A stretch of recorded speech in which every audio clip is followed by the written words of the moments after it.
décision. Avec nous pour la deuxième partie de cette édition spéciale, William Tay, bienvenue, président du think tank Le Millénaire. Alexia Germont, bienvenue, vous êtes avocate, présidente du think tank France Audacieuse et adjointe au maire du 15e arrondissement de Paris. Marie-Virginie Klein est également avec nous, bienvenue, vous êtes associée et directrice générale adjointe du cabinet de conseil Tilder. Et Florent Vadillo est également avec nous à distance, on le voit. Bonsoir Florent, vous êtes président du think tank Les Terris, ancien conseiller spécial de Jean-Jacques Urvoas, conseiller municipal socialiste de Périgueux. Merci à tous les quatre. Deux volets dans cette intervention, l'un sanitaire, l'autre économique. 15 minutes chacun à peu près, comme pour montrer d'ailleurs que le virus ne mange pas tout, ne vampirise pas son quinquennat. Pourtant, cela reste évidemment un peu le cas. Je rappelle quelques mesures. Obligation vaccinale pour les soignants au sens large. Passe sanitaire très élargi et à partir de 12 ans. Et du nouveau aussi pour les tests PCR. Écoutez quelques secondes. Cet automne, les fameux tests PCR seront rendus payants, sauf prescription médicale, et ceci afin d'encourager la vaccination plutôt que la multiplication des tests. Pour pouvoir faire tout cela, je convoquerai le Parlement en session extraordinaire à partir du 21 juillet pour l'examen d'un projet de loi qui déclinera ces décisions.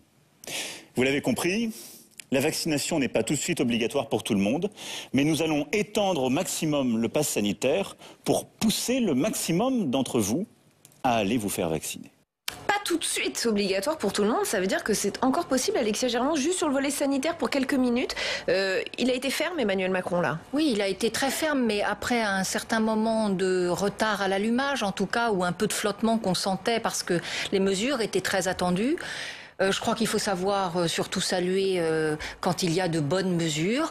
Et là, en l'occurrence, c'est vrai que Emmanuel Macron a quand même été plus audacieux qu'anticipé. Comme toujours, il sait prendre finalement à rebrousse-poil les interlocuteurs. Et on se retrouve avec des décisions qui sont courageuses, qui feront peut-être pas l'unanimité, mais qui en tout cas, pour certains, arrivent déjà un peu trop tard. Donc on ne peut que saluer, à mon sens, le fait qu'il y ait une transparence, une volonté assumée, sachant que très clairement c'est un pied mis dans la porte vers une quasi-vaccination obligatoire derrière, sans s'en cacher d'ailleurs. C'est comme ça que vous le percevez aussi, Florent Vadillo ? Oui, en effet, le président de la République change de braquet parce que jusqu'à présent, on l'avait vu retenir un peu ses coups en matière de politique sanitaire, un peu même au début de la politique vaccinale, tenir compte des réticences. Et là, c'est une vraie volonté de vaccination obligatoire, de passe sanitaire, avec des effets qui sont en réalité plus punitifs qu'incitatifs pour ceux qui n'y souscriront pas. Donc, il y a une vraie prise de risque politique, qui est aussi une prise de risque constitutionnelle. Il faudra voir vraiment la future décision du Conseil constitutionnel en la matière pour dessiner une vraie capacité de barrière sanitaire dont il estime que le vaccin est la mesure la plus importante. Il y a néanmoins de la part du président de la République aussi la volonté de ne pas laisser le calendrier sanitaire dicter son calendrier politique, et ça, c'est à mon avis le message le plus important de son discours. Et je vous promets qu'on y vient dans quelques minutes. On termine sur le volet sanitaire. Marie-Virginie Klein, un ton ferme, un ton déterminé, inquiet même, voire inquiétant. Je crois qu'on a été tous assez surpris de l'ampleur des mesures qu'il a annoncées. On s'attendait à un durcissement, on s'attendait à des mesures, mais on ne s'attendait pas à un périmètre aussi large et à des mesures aussi fermes et aussi fortes. Emmanuel Macron, ça n'a jamais été Monsieur Plus pendant toute cette campagne. Il essayait plutôt même de faire le moins possible, de restreindre au moins possible et d'obliger le moins possible. Là, il y a un changement radical, un tournant, un gros virage, et on voit que maintenant, c'est presque une déclaration de guerre, si on tire le trait, aux personnes qui ne se vaccinent pas ou aux futurs non vaccinés. Et d'ailleurs, il ne s'en cache pas, c'est ça qui est intéressant. Il ne fait pas semblant de dire « je ne vais pas vous obliger à vous vacciner parce que de toute façon, il y aura des mesures qui le feront ». Non, il le dit « je vais tout mettre en œuvre pour vous sensibiliser très fortement et vous obliger à aller vous faire vacciner ». William Tay, vous saluez ce discours ou vous le trouvez exagérément ferme ? Moi, je trouve qu'Emmanuel Macron essaie de reprendre son destin en main, en fait. uniquement celui de la France, mais également le sien. Il a fait un pari depuis le mois de janvier, au moment où lorsqu'il n'a pas confiné, qui est de faire primer l'économie sur la santé. En fait, un rééquilibrage, mais plutôt vers l'économique. S'il ne met pas en place ce type de mesures, quasiment une obligation en fait, de vaccination pour toute la population, en fait, il a un risque de voir son calendrier, comme ça a été dit, politique, mais également économique, être mis en brèche. Et notamment de son plan de relance qu'il doit annoncer en septembre pour relancer l'économie française, juste avant qu'il prenne la présidence de l'Union européenne en janvier. Donc je pense qu'en fait, toute cette tactique est là pour vouloir reprendre son destin en main. Donc, en fait, d'impenser implicitement aux Français le fait de se faire vacciner, c'est plus une incitation, c'est quasiment une obligation. Et tout son trait, en fait, tout son horizon est « je suis le chef, c'est moi qui dicte le cap » avant le discours du 14 juillet. Voici mon cap, ceux qui m'aiment me suivent et ceux qui veulent protester pourront continuer à protester. Oui, parce qu'Emmanuel Macron a parlé virus pendant un quart d'heure, mais l'autre moitié de son discours était effectivement consacrée à l'économie. Là aussi, des annonces nombreuses. Réforme des retraites qui sera mise en place une fois que l'épidémie sera contrôlée. Réforme de l'assurance chômage qui sera bien mise en vigueur, qui entrera bien en vigueur, mais cette fois le 1er octobre. Il a parlé travail, mérite, engagement, devoir, et tout commence cet été. Écoutez. Notre plan de relance se déploie à un rythme soutenu. Sur les 100 milliards d'euros votés à l'automne dernier et permis grâce à l'accord européen historique d'il y a un an, 40 milliards ont ainsi été mobilisés sur le terrain. Nous devons faire plus encore, car plus vite nous concrétiserons le plan de relance, plus fort sera notre rebond. Plus vite nous concrétiserons le plan de relance, plus efficace sera notre lutte contre le dérèglement climatique. Un tiers des crédits sont en effet ciblés sur la rénovation thermique des bâtiments, sur les énergies décarbonées, sur l'automobile zéro émission. Tous les secteurs qui concilient écologie et économie, écologie et progrès. Allez Florent Vadillo, puisque c'est vous qui avez commencé sur ce terrain, on a presque un programme économique là. Écoutez, il y a d'abord un programme politique, une ligne stratégique. Et pour ceux qui sont plutôt en marche et à droite, c'est un excellent discours. Parce qu'il a posé l'ensemble des lignes forces d'un programme politique avec une ligne force économique qui ménage à peu près toutes les sensibilités, la relance, l'écologie, la réindustrialisation, la souveraineté, la sécurité des approvisionnements. Il n'y a que le discours sur la dette publique qui n'a pas été tenu, donc je pense que ça sera sans doute l'angle d'attaque de la droite dans les prochains jours.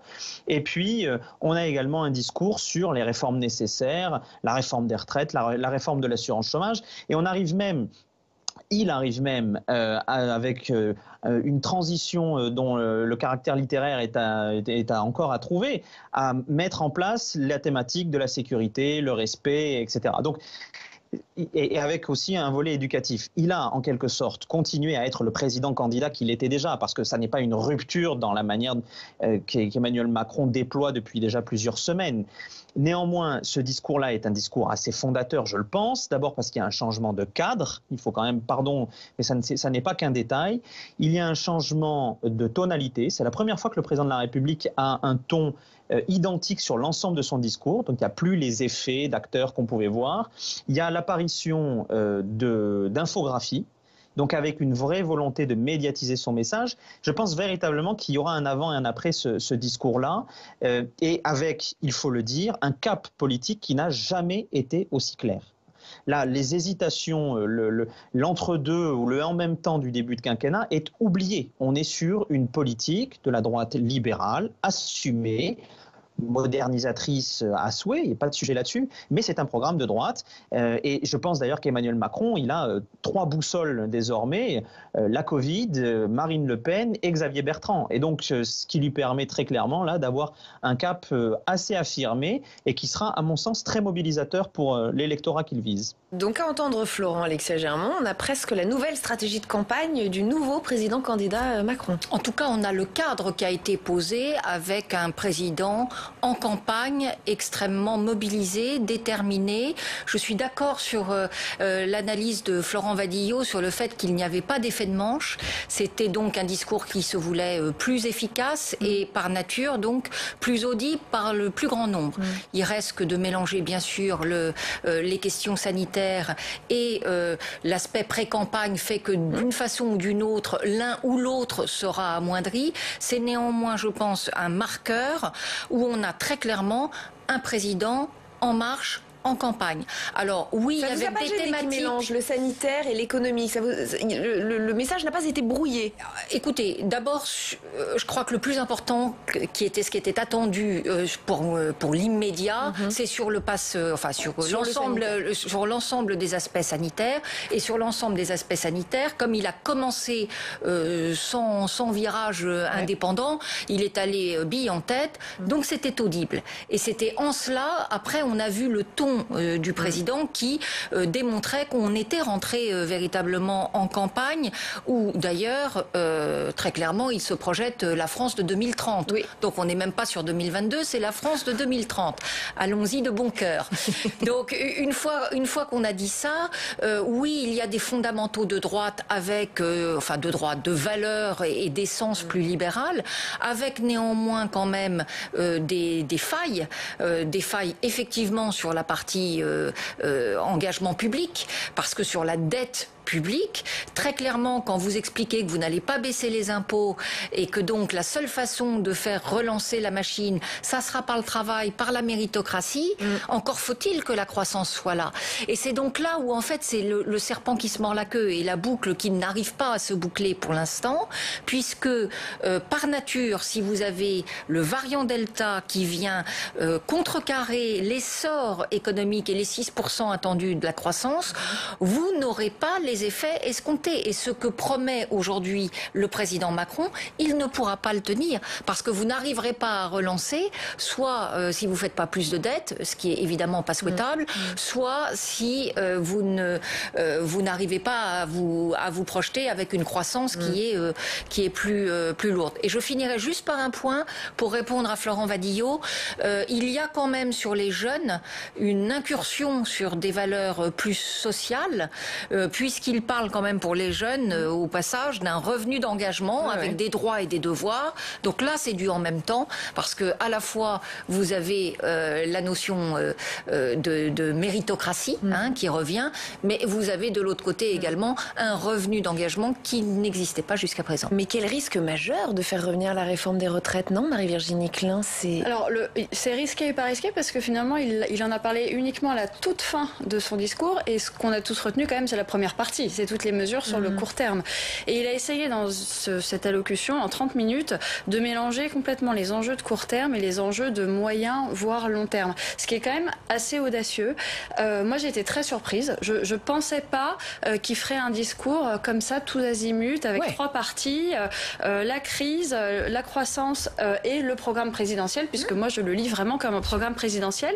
Ce qui est intéressant sur le cadre, ça a été souligné, mais il devait jusqu'au dernier moment faire son discours à l'Élysée, sous les ordres de l'Élysée. Ça a été exporté, donc on a vu avec une vue sur la Tour Eiffel et sur le Champ de Mars. Ça veut dire beaucoup de choses. Ça veut quand même dire qu'il voulait se mettre dans un paysage presque de candidat en campagne. Il voulait pas montrer que le pouvoir lui est acquis. En même temps, ce qui est assez original dans ce discours, c'est qu'il termine donc par un programme présidentiel, en 3 parties. Vraiment, là, on a identifié. On sait exactement ce à quoi on va s'attendre. Mais finalement, presque comme si ça semblait naturel et que c'était la suite logique. Qu'en fait, la question de sa réélection ne se reposait pas, puisqu'il nous annonçait ce qui allait se passer dans 5 ans. William Tay. Quand on regarde d'un point de vue de la forme, en fait, il a repris le même pupitre que François Mitterrand en 88 et même le même slogan avec la France unie. Ah, vous êtes allé vraiment dans le détail de l'analyse, bravo, c'est fin. Rien que pour vous, on a poussé le détail. En fait, ce qu'il essaye de faire à travers les doubles symboles, quand on prend juste l'image, en fait, il prend le pupitre de Mitterrand, donc pour reprendre le même slogan, donc la France unie que François Mitterrand avait dit en 88 face à Jacques Chirac, et en plus, il prend un élément de droite qui est la Tour Eiffel pour évoquer la grandeur française et le rayonnement. Je pense qu'il essaie de jouer sur les deux, c'est comme ça qu'il va essayer de m'établir sur en même temps la réunification, mais dans la réforme. Et ça, on arrive du coup aux propos politiques. En fait, ce qu'il essaie de montrer avec ses réformes à court terme, c'est s'adresser à l'électorat de droite en disant vous vouliez François Fillon en 2017, il n'a pas été élu à cause des affaires, vous n'avez pas besoin de choisir une substitution, Xavier Bertrand, Valérie Pécresse ou Laurent Wauquiez, Bruno Retailleau, un autre, vous l'avez déjà à l'Élysée et je suis en train de mettre en œuvre ce que la droite a promis pendant 20 à 30 ans à travers les réformes d'assurance chômage, éventuellement, du coup, c'est pour ça qu'il a parlé de la réforme des retraites, parce que ça plaît à la fois à l'électorat LREM, mais également à l'électorat LR.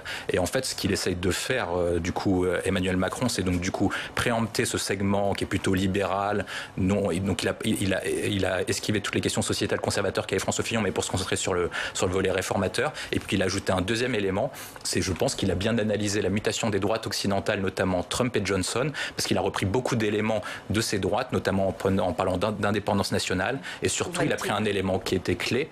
Nous on avait travaillé dessus sur notre rapport Boris Johnson, c'est de la reprise en main du destin.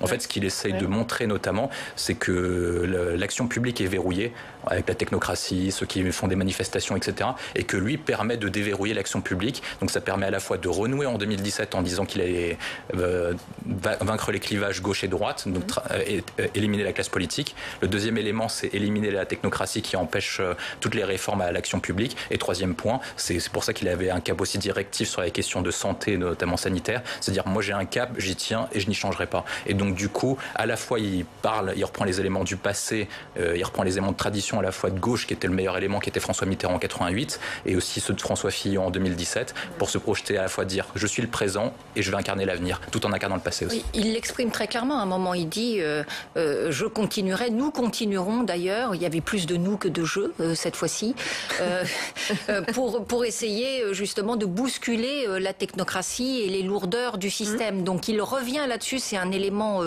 il me semble clé, oui, avec un risque, exactement, avec un risque quelque part un peu minimum, parce que il revient sur l'assurance chômage et sur les retraites, mais tout de suite en rajoutant un caveat en disant oui, mais si bien sûr nous sommes sortis de la situation sanitaire. Et comme on sait très bien que cette situation sanitaire, si on part du principe avec un rétro-planning raisonnable, que nous allons rentrer en campagne présidentielle, en campagne électorale dès le mois de janvier, on voit très bien que la probabilité que malheureusement cette épidémie soit derrière nous avant fin décembre est très faible. Donc finalement, il se laisse le joker de pouvoir dire oui, mais ça je veux le faire après. Vous savez que c'est ma volonté réformatrice, mais si je ne peux pas, c'est parce que je suis empêché. Moi j'ajouterai un autre élément d'un point de vue calendrier. Vous posez la question qui était étonnant, qui parle de réforme économique et sociale en même temps que la question de santé. En fait, ce qui se joue, c'est que depuis les élections régionales, l'électorat LR croit de plus en plus à la victoire, mais a un problème de désignation de son candidat entre Xavier Bertrand qui veut y aller tout seul et le parti LR qui veut désigner un candidat à travers une primaire. Donc lui aussi accélère. Et donc en fait, lui accélère pour dire vous n'avez pas besoin de désigner un candidat parmi ces quatre-là, je suis déjà présent. Et des réformes, encore des réformes. Emmanuel Macron ne veut pas laisser, en tout cas, croire que le quinquennat est terminé, et son intervention, lui, il la termine plein de promesses, cap sur 2022 et même après, vous avez raison. J'ai bien entendu l'inquiétude que fait naître la montée d'une violence endémique dont sont victimes les plus fragiles, les femmes souvent, y compris dans le couple, de jeunes adolescents dans la rue, et le manque de respect à l'égard des forces de l'ordre ou de sécurité. J'ai entendu le message porté à l'endroit de nos institutions par l'abstention impressionnante aux élections régionales et départementales. Et j'ai en tête les questions qui portent sur les équilibres de notre démocratie. Devant toutes ces questions, j'ai une certitude. Nous devons non seulement prolonger notre effort, mais le renouveler, en inventant chaque jour le nouveau modèle que notre pays et le monde attendent. Et il poursuit, j'ai confiance en vous, en nous. La France a rendez-vous avec son avenir, une France unie, solidaire, civique, responsable. Florent Vadio. Oui, le président de la République, pour le coup, reste sur un discours qu'il avait d'ores et déjà tenu dès le début de son quinquennat avec le discours à Versailles pour la réforme des institutions. Et il est dans un discours mobilisateur, rassembleur pour tenter d'avoir l'image du diviseur qu'il a eu pendant très longtemps qui s'efface peu à peu. Mais finalement, c'est la partie la plus rhétorique de son discours, parce que dans l'équilibre d'un discours, on sait très bien que peu de choses seront retenues. Très clairement, les messages qui ont été envoyés sur les réformes économiques qu'il veut mettre en œuvre, sur le fait qu'il aborde la sécurité, sur la relocalisation, les questions de souveraineté, primeront sur ces éléments qui sont vraiment des éléments de clin d'œil qui s'adressent à des tout petits segments électoraux. Et finalement, le président de la République, il a dessiné ce que seront les thèmes de sa campagne, avec vraiment une réutilisation de ce qu'il n'a pas pu faire depuis le début du quinquennat. Et la réécriture en fait de la narration de son quinquennat, effectivement, où il mettra en avant l'empêchement qui a été le sien. Et vous verrez que dans les prochaines semaines, il dira qu'il a connu pendant son quinquennat les soubresauts de l'ancien monde. et plus la crise sanitaire qui ne lui ont pas permis de mettre en avant son programme. Et il redira la modernité de son programme de 2017 pour expliquer qu'il ressollicite sur des bases éclaircies la confiance des Français. C'est finalement en quelque sorte sa capacité de réutilisation des thèmes tout en promouvant quelques axes stratégiques qui est assez admirable, il faut le dire, parce que c'était vraiment un président abîmé par la crise des Gilets jaunes, abîmé par le début de crise. Et aujourd'hui, il est comme si de rien n'était, le président en campagne. C'est un très beau repositionnement politique. Je pense que ça restera dans les annales. On va finir par croire que vous le soutenez, Florent, et pourtant on sait que c'est pas le cas. Non. On a compris. Marie-Virginie Klein. Oui, ces formules, j'ai entendu les souffrances, j'ai bien en tête les interrogations, etc. C'est vraiment le discours, effectivement, d'un candidat qui se porte à l'écoute du peuple et qui l'entend pour mieux se faire peut-être réélire.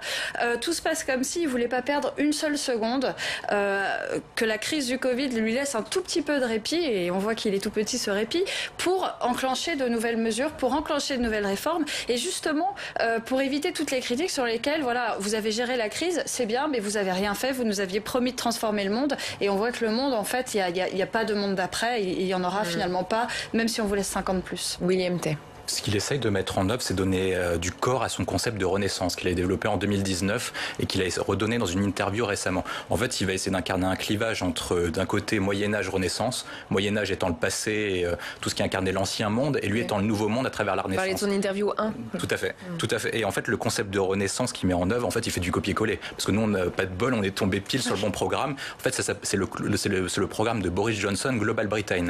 En fait, l'équilibre du monde dessiné par l'après-Covid, à travers un conflit Chine-USA, rend pour les pays occidentaux européens de moins en moins puissants. Et la difficulté, c'est de faire exister ce pays dans le monde. Et ce que met en place Boris Johnson, c'est qu'il dit que les grands pays comme le Royaume-Uni et la France, à travers leur histoire coloniale, leur réseau, leur rayonnement, influence et la langue, en fait, ne vont pas jouer sur une question de puissance, mais sur une question de rayonnement. Et c'est pour ça qu'il a indiqué à un moment qu'il veut faire une grande nation de recherche et de savants. Il a été très grandiloquent à ce moment-là, d'ailleurs. Tout à fait. Et en fait, l'objectif, je pense, de son programme, c'est de dire on va réformer à l'intérieur pour renforcer l'attractivité française. On oublie les concepts de puissance, armée, etc. parce qu'il en parle très peu. Par contre, on va attirer les capitaux. C'est pour ça qu'il n'augmente pas les impôts. En fait, il va attirer les capitaux bénéficiant des paysages géographiques français qui est plus attirant que Francfort ou d'autres pays nordiques pour en fait faire un pays de France. Je pense qu'il va essayer de faire un concept plutôt scientifique, littéraire, auquel la paix est libérale au niveau intérieur. Et je pense qu'à partir de janvier 2022, il va poser la question de la protection à travers l'Union européenne comme effet de levier. Au moins, il sera président de l'Union européenne. Il a parlé, d'ailleurs, ça a été quelque chose de très important dans son discours. Il a bien dit, à partir du 1er janvier, en amont de la présidence française de l'Union européenne, il a beaucoup de chance de ce point de vue-là d'avoir cette présidence européenne au moment où il sera en campagne, parce qu'on sait très bien que c'est vraiment un moyen à ce moment-là pour essayer de passer pour le président de l'Europe. De passer pour le président de l'Europe, mais vraiment de pouvoir orienter un certain nombre aussi de choix stratégiques au niveau de l'Union européenne. Je rebondirais juste sur ce que vous disiez qui me semblait très intéressant.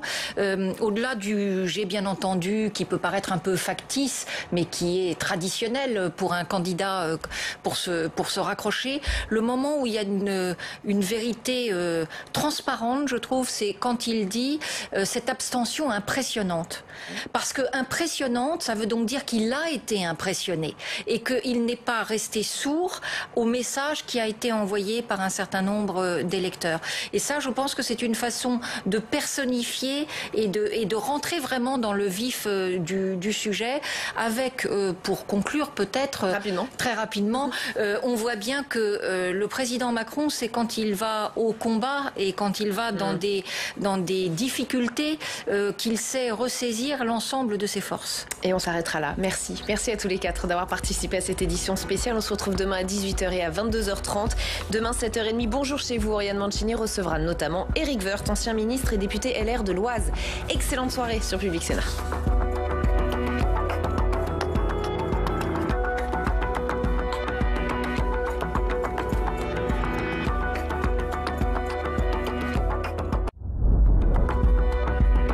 Revoir ce programme en replay sur publicsénat.fr.